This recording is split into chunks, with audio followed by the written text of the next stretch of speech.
Hey, it's TJ Mercer, the chief noisemaker of the Media Mavericks Academy, and it is Media Mavericks It's Monday. TJ Mercer, as you can hear, I have it going on my phone, so let me turn it down so I won't be distracted. And I just want to make sure we are broadcasting live and that you can hear me. So comment, say something to me that I know this is, hi, T-Faye. Okay, so say something to me, T-Faye, to let me know that this is broadcasting out and we're good and you can hear audio just fine, because I did one last week and was talking for about 10 minutes and then noticed people were saying, we can't hear you. So I need to just make sure that we are good and that you can hear me. All right, so somebody say something to me. Got you. All right, so let's get going. Let me share my screen. Oh, well, before I do that, so let me just set this up. So you might have been, if you've been living under a rock, then you miss the fact that, well, let me introduce myself again for the people who don't know who I am. You just joined the Noisemaker Squad. So in essence, I actually, after spending 20 years working on some of the biggest shows on television, I now teach authors, experts, coaches, entrepreneurs, pretty much anybody who wants to get some media exposure. I teach them how to book themselves on outlets like ABC, NBC, CBS, Fox, CW, so that they can actually make some noise. And I teach them how to do it without having a publicist and without being a celebrity. So that is what I do in my day job. And you are now watching this in the Noisemaker Squad, which is exclusively where I come and drop media tips on Mondays. So with that said, setting this up. So over the last couple of weeks, about a week or so ago, there were two Black men who were arrested in Starbucks. Essentially, for all intents and purposes, they were arrested because they were Black. And, you know, there's disagreement on whether or not they should have been arrested. But nevertheless, Starbucks is in hot water. They got in hot water, had to do this whole media campaign and start figuring this out because it was recorded. And a white woman spoke up that, you know, she was, you know, there. First of all, we know overall that Starbucks is a place where you just go post up. Of course, Miss Carol Ann, that you go post up for the day and work. I don't, because I don't really like Starbucks. I always feel guilty about, you know, holding up space and I'm not buying anything. But I have gone and met friends there. And so the CEO, Mr. Kevin Johnson, he came out immediately, apologized. Some people are saying it still wasn't good enough. That's not what this is about. This is strictly about his first interview that he did when it first happened. So a week has passed now. So we've seen the interviews from the two gentlemen who were arrested. And we also now are aware that Starbucks, in an effort to start doing some racial sensitivity training, that they are going to be out there. They're going to be closing their stores on May 29th. This is the interview that happened before all of that came about. And I saw it last week. I saw it initially when it aired, and I was like, oh, I got to show them this. But then I had a more pressing media tip last week, and so I postponed it to this week. So let me share my screen so that we can watch the interview together. And I want to see if you can pick it out sometimes as well. So let me know, make sure if you're here, make sure, let me know. I'm getting tongue tied. Let me know if you can see the screen and can, yeah, okay, I forgot I got it open on my side, so it just popped up. So let me make sure audio is up and switch it to here. Have said that you want to have a more of an investigation. So is there possibly from Philadelphia apologizing, saying the video is not representative of our Starbucks mission and values. The basis for the call to police was wrong. You can and should expect more from us. No charges have been filed. Those two men have since been released, and they now have attorneys. Robin. All right, Lindsay, thank you very much. And Starbucks CEO Kevin Johnson joins us now exclusively from Philadelphia. Mr. Johnson, first of all, thank you very much for wanting to come on and speak with us this morning about something that a lot of people saw and are scratching their heads. And I know that you have said that you want to have a more of an investigation. So is there anything more that you know this morning? Uh-oh. Hold on. It's buffering. Why ain't that about a blip? I've played this interview several times today and this didn't happen. Let's see if it unbuffers. I've played it several times today. About how and why this happened. Well, good morning, Robin. So is there anything more that and are scratching their heads? And first of all, thank you very much for I want you to hear the question. Speak with us this morning about something that a lot of people saw and are scratching their heads. And I know that you have said that you want to have a more of an investigation. So is there anything more that you know this morning about how and why this happened? Well, good morning, Robin. First of all, I'll say the circumstances surrounding the incident and the outcome in our store on Thursday were reprehensible. They were wrong. And for that, I personally apologize to the two gentlemen that visited our store. Now, certainly, it's my responsibility to understand what happened and what led to that and ensure that we fix it. Has anybody asked the store man? Okay, so I want to stop there. Did anybody catch what the question was? I'm gonna give you a few seconds to see, just so that I know that you're with me. Type in no, yes, if you caught what the question was. Because that's crucial. Did you catch what the question was that Robin asked her? Good, Audrey. He didn't answer the question. He didn't answer the question effectively. He did, though, do you know anything more at this time? That's exactly what the question was. He didn't answer it. He did what I call he pivoted off of it. It's when you're doing an interview. Hey, Anita, when you're doing an interview, there is something that I teach my Mavericks, especially when you go into the interview knowing that you are serving your audience, first of all. In this case, he's serving us by giving us answers. He's serving us by, speaking out on behalf of what's happening that had happened that particular week. But if I was his coach, he did brilliantly. He pivoted off of it. And he got out what he wanted to say. So let's hear it again. Let's go back some. And Robin didn't say anything. And I was wondering, Robin, are you going to say something that he didn't? More of an investigation. So is there anything more that you know this morning about how and why this happened?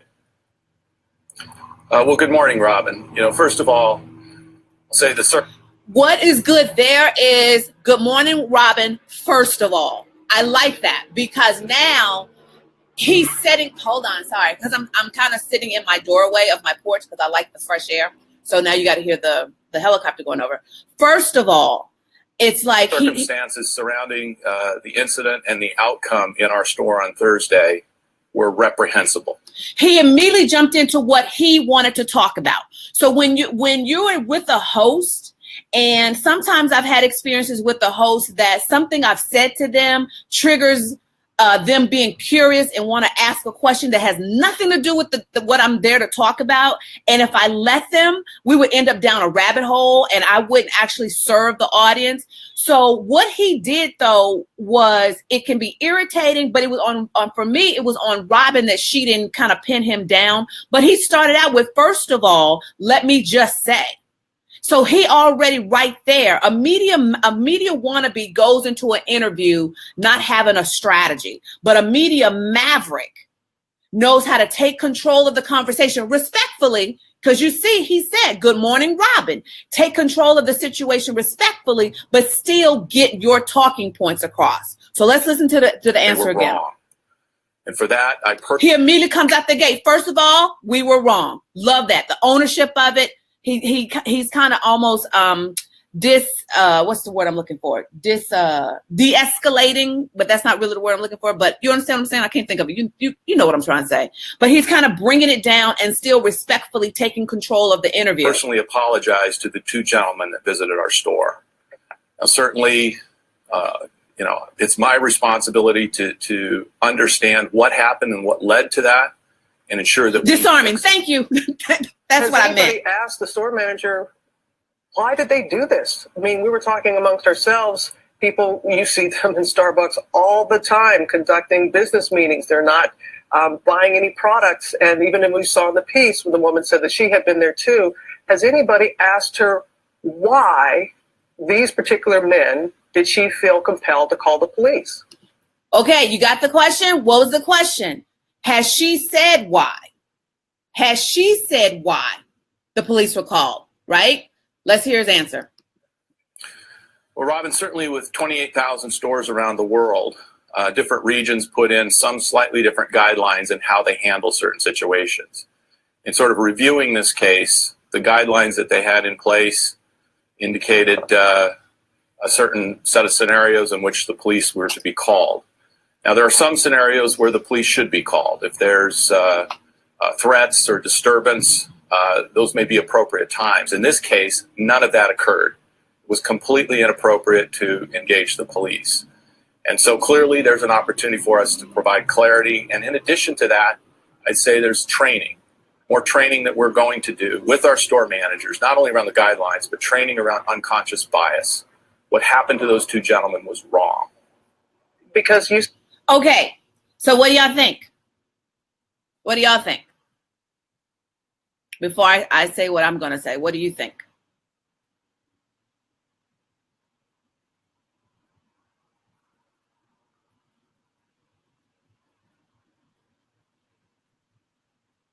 I know it's a delay. Hey, Dr. M.A. That was kind of rhyming too. It rhymed right in time of seeing love you too, Dr. M.A. He didn't throw her under the bus. Yes, he owned up as a leader. He didn't put blame on her. Right. So out the gate, he doesn't know why she did what she did. I think he remains ownership. I think he retains ownership. I guess that's what you meant, Caroline, and continues to lead the conversation. Erica says he took ownership. Yes. And if you recall, the first words out of his mouth was, with 28,000 stores, he planted the seed of like, yo, this is not just a mom and pop. This is just not, we are all over the region. Yes, there's issues. But if you notice, one day of training ain't changing the situation, blamed it on unconscious bias instead of saying my employee is a racist. But then that could have led down some ugly waters, Jacqueline. What we have to remember during his interview, this man is still responsible for what happened to the customer as well as the legalities around the firing of his employee. So this interview took place, I think, like 2 or 3 days after it went viral. So I'm okay with his answer here. Reneka says, I just listened to an interview by Howard Schultz, who has been answering questions the exact same way. Yes, it has to be risk aversion. But listen to where he pivoted here. Let's go back and let's listen to where he pivoted. And even when we saw in the piece when the woman said that she had been there too, has anybody asked her why these particular men did she feel compelled to call the police? Well, Robin, certainly with 28,000 stores around the world, different regions put in some slightly different guidelines in how they handle certain situations. That was brilliant of just throwing it, because out the gate, you get the enormity of what he's trying to balance and what Starbucks is up against. 28,000 stores around the world. In sort of reviewing this case, the guidelines that they had in place indicated a certain set of scenarios in which the police were to be called. Now, there are some scenarios where the police should be called. If there's threats or disturbance. Right after he says, so when reviewing this case, so he's taking ownership that I am looking at it. I am on top of it. Those may be appropriate times. In this case, none of that occurred. It was completely inappropriate. There was his pivot. Mind you, he didn't answer why she did it. Remember the conversations. Why did the manager do this? He didn't answer. He just pivoted to, I'm taking ownership. If you listen to all of his interviews across the board, he is just taking ownership. We were wrong. Because here's the thing. Here's my personal philosophy. It doesn't even come, it's not even media related. That once I admit to a wrongdoing, ain't too much you can beat up on me about. I've already said, yeah, I blew it. Yeah, I got that wrong. It's in the cover up that then it becomes this big fiasco. It's in the cover up, but it's hard to really come hard at him because he's already said, yeah, we were wrong. We blew it. And I can guarantee you that the crisis aversion specialist, is that what you call him? The Olivia Pope of who is coaching him has said, we have to just get in front of this and own it. We can't make excuses for it. We can't explain it. We have to get in front of this and own it. And so for him to just get in and say, we were wrong, this should not have happened. He is leaving no room for interpretation. Tammy Julie said it takes the teeth out of the tiger. I love that. Jacqueline says her question was a yes or no question, but he positioned it in such a way that he could give a more in-depth response. That's my Mavericks, y'all. They know how to pick up on this stuff. Audrey says Reneka, the CEO and chair of the board of directors, have to keep the same line of talking points. Exactly. So with Howard Schultz, who's the chairman of the board, with what's the baby name? What's his man's name? I forget. Kenneth. You can tell they have basically the same lines, because they've had to have a meeting and say, these are our talking points. When you're doing media, this is why you always hear me say, sounding effortless takes effort. You do not get on media and just wing it. You can best believe that I did not decide I'm going to go live with you today, and I didn't go back through this interview and think about what my talking points are, what lines I want to pick out to talk about. That is the same way I would practice for doing a real media interview. You have to know your talking points. And Mavericks, I teach them, it is non-negotiable. You decide that come hell or come high water, no matter how that interview rolls, there's 3 things that you are non-negotiable about coming out of your mouth. There's 3. You decide what those are, but those 3 things, non-negotiable. And I can guarantee you that his coach was like, it is non-negotiable that you do not say we were at fault. The police should not have been called. We have to do better. I can guarantee you. Reneka says you can't operate at that level of the game and not be prepared. Audrey, effortless takes a lot of practice. Yes, effortless takes a lot of effort for sure. Let's keep going. To engage the police. And so clearly there's an opportunity for us to provide clarity. And in addition to that, I'd say there's training, more training that we're going to do with our store managers, not only around the guidelines, but training around unconscious bias. What happened to those 2 gentlemen was wrong. Because you said in your statement, and I quote here, that Starbucks stands firmly against racial profiling. So you believe that was the case here? Well, Robin, Starbucks was built as a company that creates a warm, welcoming environment for all customers. That didn't happen in this case. That I know. And so it's my responsibility to ensure that we review everything. We review the actions of the store manager, we review the guidelines that were provided, and we review and invest in the training necessary to ensure that doesn't happen again. That's what we will hold ourselves accountable to. I'm sorry, sir. All right, what y'all think of that answer? What did y'all think of that answer? What did you think of that answer?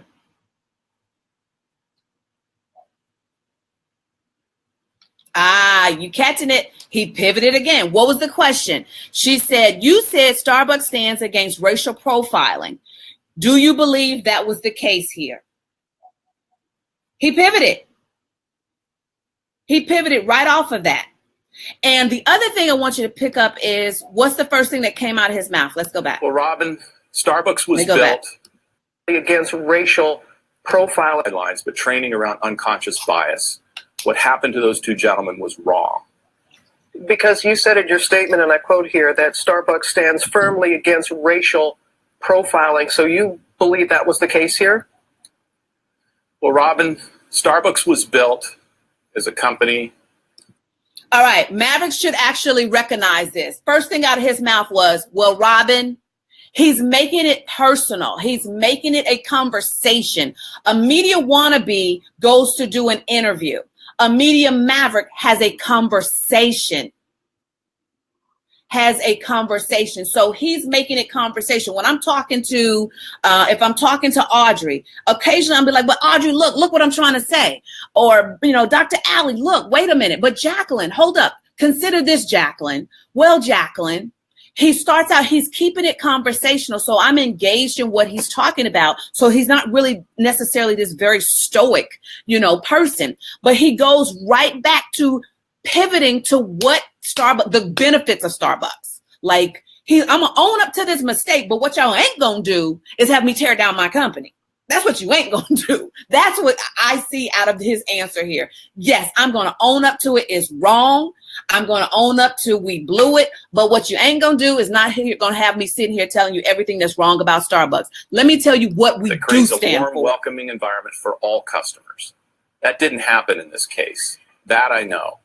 And so it's my responsibility to ensure that we review everything. We review. Right there. He took responsibility. It's my responsibility that we review everything. Jacqueline says she asked too many yes or no questions. He's too smooth to give her those incriminating responses. Exactly. And that's what you guys have to do. To be honest with you, he's doing straight out of the Media Maverick rule book. He's controlling the conversation. He's controlling how he's responsible for this company. So I can accept and embrace that he's taking ownership, but man, he just is smooth with this interview. Actions of the store manager, we review the guidelines that were provided, and he gave us listicles of what we did. We reviewed the guidelines, we reviewed what happened. Review and invest in the training necessary to ensure that doesn't happen again. That's what we will hold ourselves accountable to. I'm sorry, sir. People are wondering, will any disciplinary action be taken against the employee? This. Well, while I know it's easy for me to say and point blame to one person in this incident, my responsibility is to look not only to that individual, but look more broadly at the circumstances that set that up, just to ensure that this never happens again. So those reviews are conducting as we speak, and I've been very focused on understanding what guidelines and what training ever let this happen. What happened was wrong, and we will fix it. The two gentlemen who were... Okay, what you think? What you think of that question? What you think?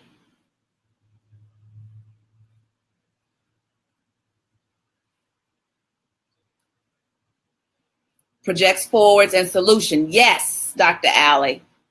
He's saying we have got a bigger issue. Disabling yes. While he sure knows how to see. Yep. Anita Jackson says that's the leader. He took responsibility, was protecting the brand and the majority of his people who get it right. T-Faye, semi-pivot. Yep. Audrey still didn't throw her under the bus and went back to how the store culture deviated from the values of the company. Exactly. Let's listen to it. Let me go back and listen to it a bit again. Let me see. Responsibility to ensure that we review everything. We review the actions of the store manager. I think I went too far. The guidelines that were provided, and we review. People are wondering, will any disciplinary action be taken against the employee?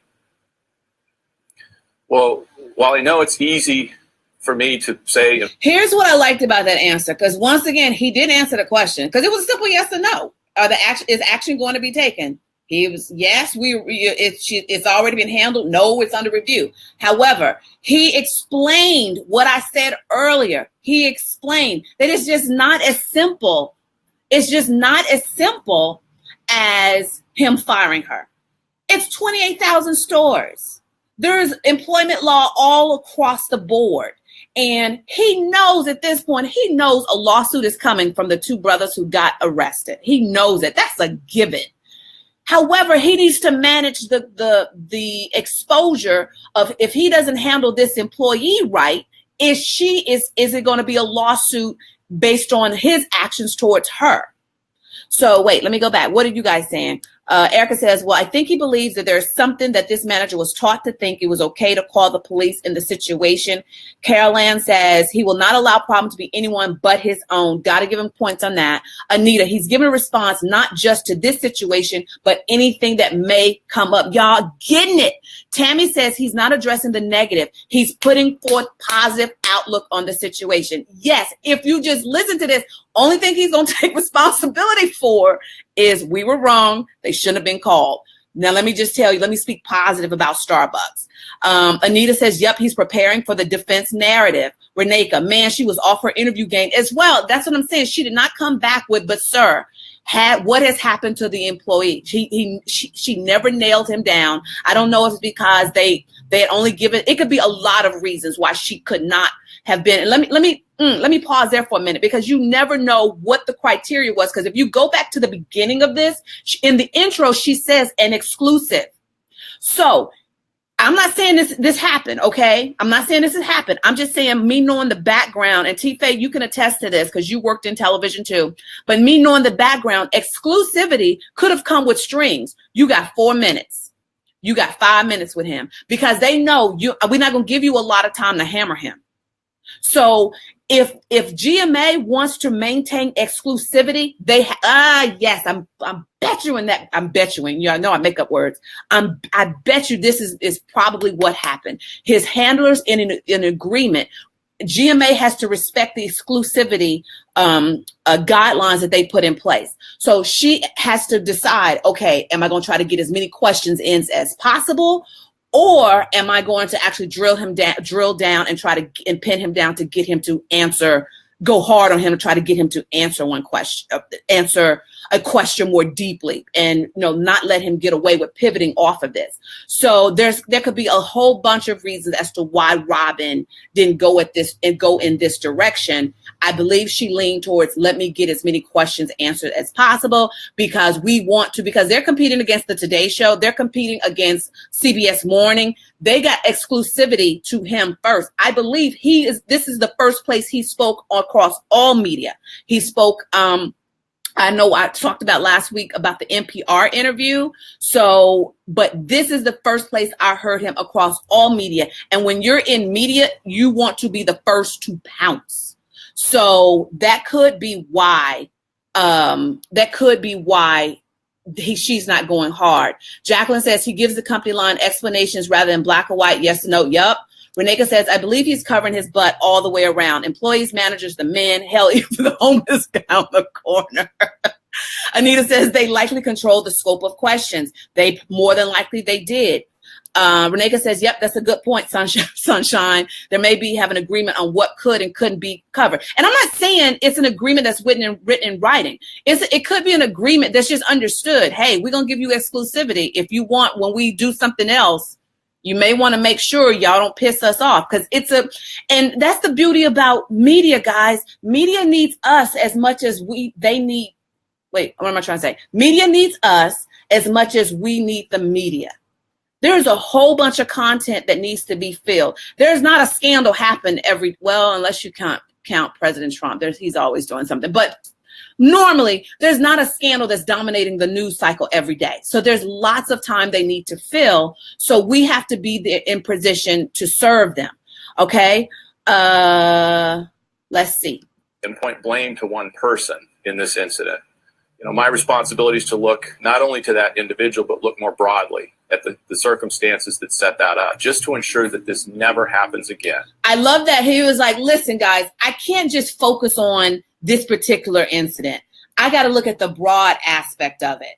What is going on a company level, And I love that whoever got him ready, had him throw that line in there. So and that's the kind of things that I do, especially if those of you who've had soundbite training with me. I think Jacqueline is the only one here who's worked with me one-on-one on soundbite training, but she will tell you, we go over things like that. I incorporate little nuances that I want you to say. I incorporate phrases that I want to make sure we pinpoint that, I teach you how to pivot off of, when this happens. I teach you how to pivot off, how to answer the question, how to get it back on track. So I'm loving watching, this is something that I kind of pat myself on the corner, because I'm loving watching stuff I teach to the everyday common person, or the expert who's looking for media exposure, who's looking to rock their interview, that I'm watching it happen with someone on his level who, has handlers, 50 million gazillion handlers in his head, getting him ready for this interview. We're conducting as we speak. And I've been very focused on understanding what guidelines and what training ever let this happen. What happened was wrong, and we will fix it. Every single question he comes back with, what happened was wrong. We're going to fix it. It was wrong. We're going to fix it. I can guarantee you, they drill that into him. Two gentlemen who were arrested have yet to speak publicly about this, but you have made it clear that you really want to have a face-to-face with them to apologize. What exactly do you want to say to them, sir? Well, Robin, first of all, I reached out and we made contact with the representative of the two gentlemen. And I'm hopeful that while I'm here in Philadelphia, I'll have a chance to meet with them face to face. First, I'd like to apologize to them in person. And I'd like to have a dialogue with them so that I can ensure that that we have the opportunity to really understand the situation and show some compassion and empathy for the experience they went through. And finally, as we're working to solve this, I'd like to invite them to join me in finding a constructive way to solve this issue. Good to hear that. Make it a teachable moment. Kevin Johnson, thank you very much for your time this morning. Okay. So before I give my commentary, what do you have to say about that answer? Oh, yeah, Reneka, I said it. Reneka says, this was before the two men did their interview. Makes even more sense. Yeah, I said that. You probably weren't here at the very beginning, but I set that up. This is his very first interview that he did before the two men had spoken, before he had done any other interviews, before they had announced that before they had announced that they were going to be closing the store for May 29th. So, yeah, this is the interview, his first interview. Reneka says inviting them to help. Ha, yes, he invited them to help. To me, this was the only question he actually answered. Granted, the humanity of his company. Yep, T-Fay, good move. Good move. To me, but this is the first question he didn't pivot off of. He controlled it, but he didn't pivot. If you remember, first thing out of his mouth was, let me go back.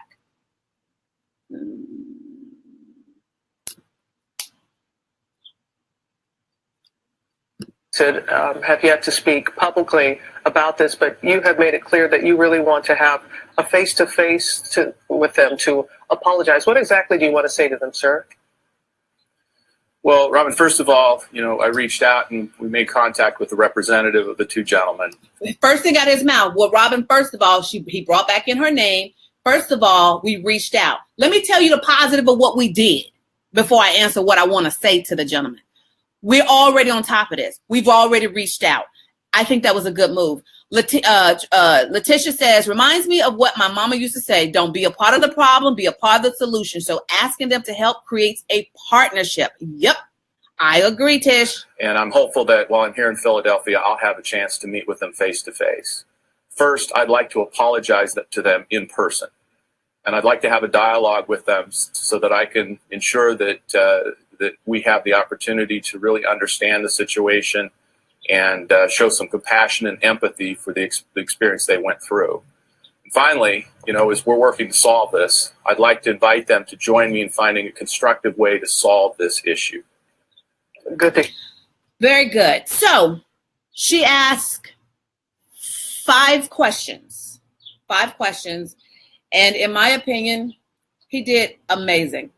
He's just as good of an interviewee as Kellyanne Conway. Kellyanne Conway is the pivot master. Like, I think I've done a live where I've broken down. I'll go try to find it so we can put it back up at the top of the Noisemaker Squad.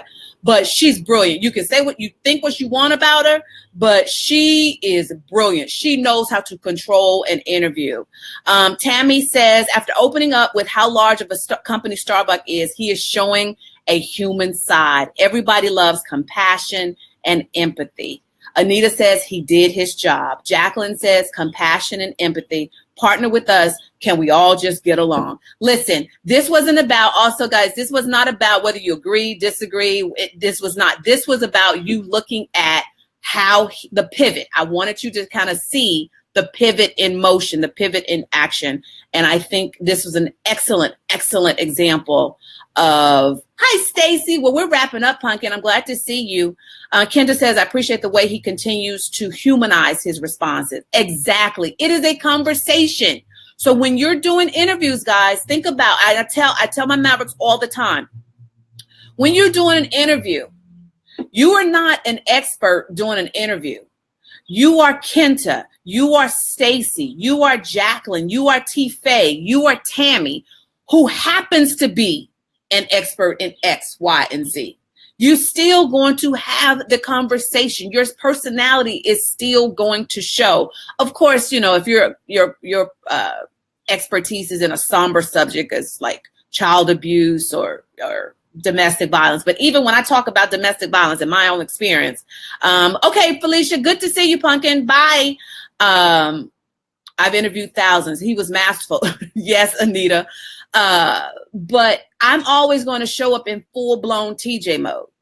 And he knew he had to have a certain tone. I'm sure they practice his tone. I'm sure they practice his cadence of how they delivered these sound bites. These nuggets, his talking points, are sound bites. Sound bites, I call sound bites, are nuggets of information that the media can devour. Nuggets of information that the media can devour.